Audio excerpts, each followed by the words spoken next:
Interestingly, David Icke's story starts with a woman named Alice Bailey.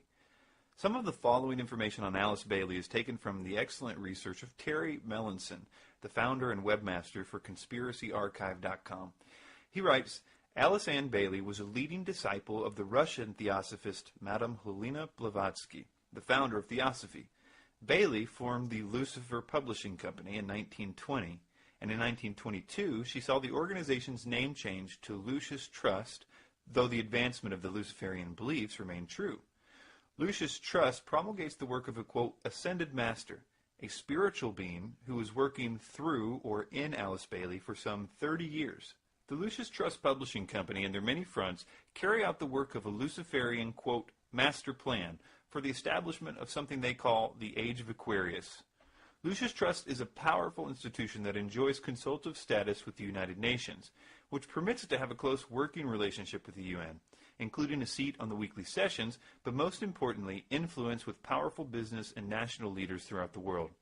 Through its founding of world goodwill, Lucis Trust is, quote, aggressively involved in promoting a globalist ideology. Bailey's influential occult organization is tied to an international conspiracy of elitists like the Council on Foreign Relations, the Bilderbergs, and the Trilateral Commission.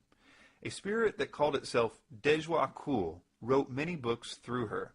These included a plan that detailed many aspects of a world government that she called the New World Order. Quotes like, in a preparatory period for the New World Order, there will be a steady and regulated disarmament. It will not be optional. No nation will be permitted to produce and organize any equipment for destructive purposes or to infringe the security of any other nation. She actually outlines the process of how to prepare humanity for the New World Order in a section of her book, Externalization of the Hierarchy, called Steps Towards the New World Order. In another section called The Problem of Government, she appears to lay out the plan that would later become the basis for the Trilateral Commission by outlining how to divide the world into 3 blocks. But first she states this, coming now to the realm of government under the New World Order, one is faced with a very complex situation. Various basic trends of thought are appearing which, in the New World Order, will unfold in that major synthesis so much desired by the spiritual hierarchy of the planet. In addition to being one of the founders of the ideals and philosophies of those planning global governance, her writings also gained immense fame with another people group, that is of the so-called New Age. Her extensive writings served as the foundational beliefs of the New Age movement to this day. David Icke in recent times seems to agree with this. He said in his book, The Biggest Secret, quote, 2 organizations spawned by Alice Bailey's work, the Lucis Trust and the World Goodwill Organization, are both staunch promoters of the United Nations. He also says, Alice Bailey founded the Arcane Esoteric School. She claimed to channel an entity she called the Tibetan, and she produced a number of books including Hierarchy of Masters, The 7 Rays, A New Group of World Servers, and New World Religion. Bailey said that her Tibetan master had told her the Second World War was necessary to defend the plan of God. That sounds ridiculous to me, but there are many in the New Age field who believe that everything is a part of the plan and the will of God, even a global Holocaust. It's impossible to understand why David Icke teaches the things that he teaches these days without first reading 2 of his now out-of-print books. His first book, Truth Vibrations, which he still mentions on his website, but says that they're out of stock, and his next book, Love Changes Everything, which he doesn't even have listed on his website at all. Before we get into the details of this very important material, you should know a little of the history of each book. Truth Vibrations was published in 1991, and Icke will refer to it from time to time. And although he admits his views have changed slightly, he still agrees with much that is in the book. Then there's his next book, Love Changes Everything. And unlike Truth Vibrations, Love Changes Everything was written after his Kundalini spiritual awakening in Peru, where Icke says that his mind was blown. And because of this, Icke says he doesn't like that book at all. He says, quote, I don't like that book because it was written at the most extreme time of my transformation, when I wasn't sure what planet I was on, never mind what my name was. The problem with trying to distance himself with these books is, as we will see, it's obvious that he still believes their main points. We will see countless examples of this in his recent talks and his recent books. And once you see the details of his early beliefs, it will become very clear that they are the same beliefs that are behind Alice Bailey and the New World Order. The first clue that there was a connection between Icke and Alice Bailey came only a few pages into Love Changes Everything, where Icke says, Since the publication of the Truth Vibrations, I have learned so much more as I have communicated almost daily with Rekorsky, the one known as Lord of all creation, who is directly responsible for the changes the earth will undergo. I also communicate often with the one we know as Jesus, the Spirit of the earth, and many others.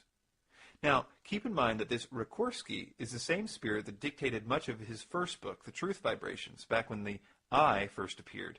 He says on page 21 of The Truth Vibrations, quote, "Soon after this, the I appeared. One evening I was lying on my bed in a hotel room when I closed my eyes, and there, forming out of the darkness, was the shape of an eye. It was there for a split second at first before dispersing, but gradually it became permanent." Listen to Icke in this early interview when he talks about these entities. And one great example of the way this works I came across, which the beings, which we call the guys, told us about. You call them the guys? The guys, yeah. It's not.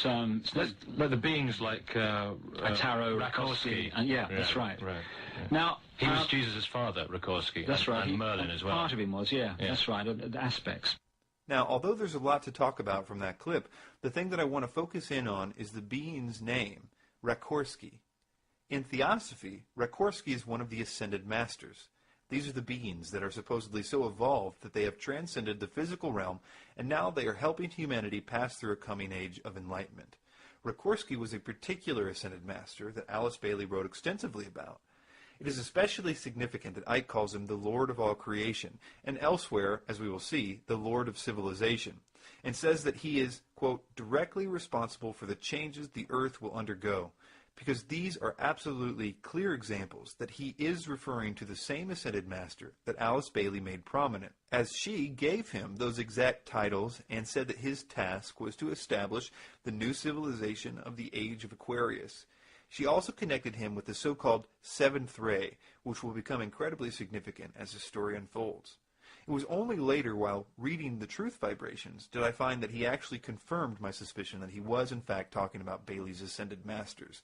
In a section where he was talking about the different messages he received, he said, "Some of the communications came directly from the consciousness which has the awesome responsibility for easing in and guiding the new age of Aquarius, the Lord of civilization and the Lord of the seventh ray, one of the energies we will soon be receiving at a much increased power." He continues, "The universe is governed and guided by a massive hierarchy, and the person or consciousnesses are selected purely by a soul's stage of evolution.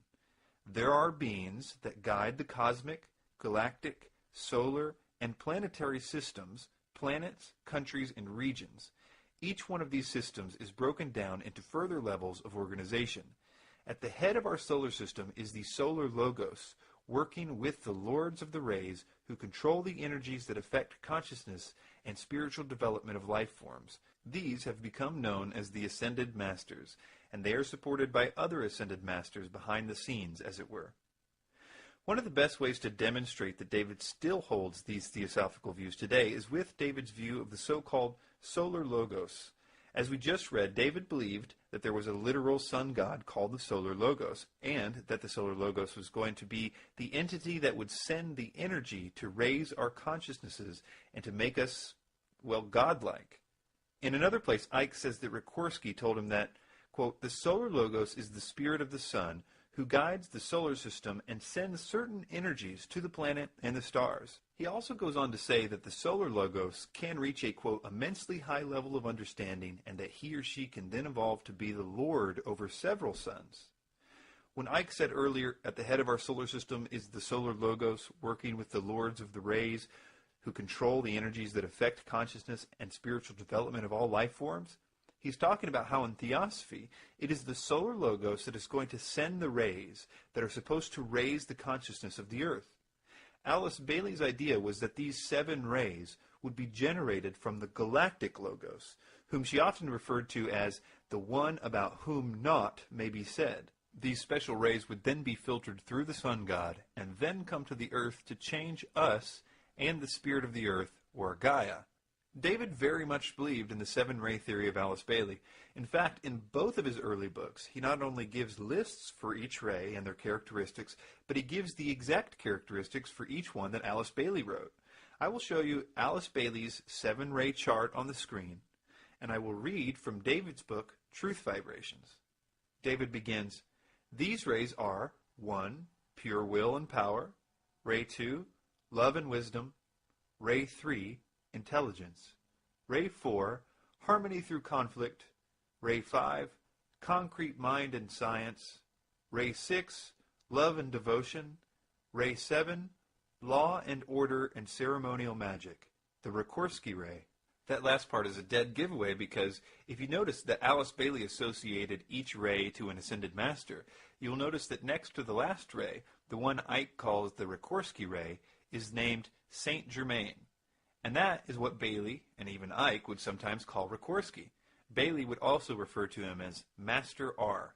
One way to demonstrate how devoted Icke was to this idea of the 7 rays is to point out that during this time, he would only wear the colors turquoise and light purple because certain colors were attributed to the different rays, and he believed it would attract more good vibrations to himself. Yes, ma'am. I'd like to ask David, is there anything special about that suit that he has on? He wore that on the Terry Wogan show as well. The color turquoise, Yeah. you can answer that, David. Well, this light, which the Bible talks of, this energy, this life force that is sent out from the Godhead and all around creation, and it's this life force around the planet that's been disrupted, has sub-frequencies within it. And each of those have a vibration, a frequency of a color.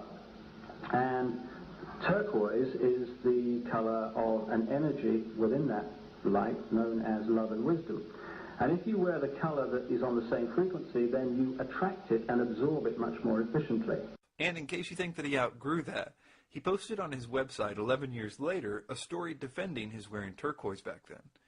He would later modify his beliefs slightly. He said recently, "Turquoise is an important color, but you don't have to wear it all the time." In more recent times, he confirms this belief in the rays that will cause an evolutionary shift. In his 8th book, "And the Truth Shall Set You Free," he says, "Cosmic rays of unprecedented power are being detected. These are the energies that are changing life on this planet. These cycles are fundamental, I believe, to the spiritual transformation and the multidimensional shifts which the planet and humanity are experiencing." Now let's get into why any of this matters to you, a truth seeker. Let me first quote Icke from his book Robots Rebellion. He says, "The sun is far more than a massive ball of fire generating warmth. It is another substation for source energies. The ancients knew this, or at least their most highly evolved members did. And this is one explanation for the origin of the sun god and sun worship. The more enlightened members of their number were not worshiping a ball of fire in the sky.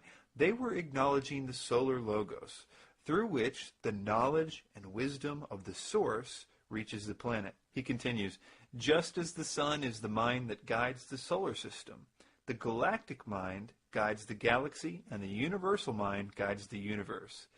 Notice how he capitalizes these words like source and galactic mind. He's referring to the galactic logos from Alice Bailey, the one that she called the one about whom naught may be said. Notice how he talks about the worship of the sun in very good terms. That is, as long as you know what you're doing and know the esoteric truth about the sun, that it's actually the solar logos. After all, he says, these secret societies were just acknowledging the solar logos, through which the knowledge and wisdom of the source reaches the planet. It's a very good thing, he says, to venerate the sun, as long as you know what you're doing.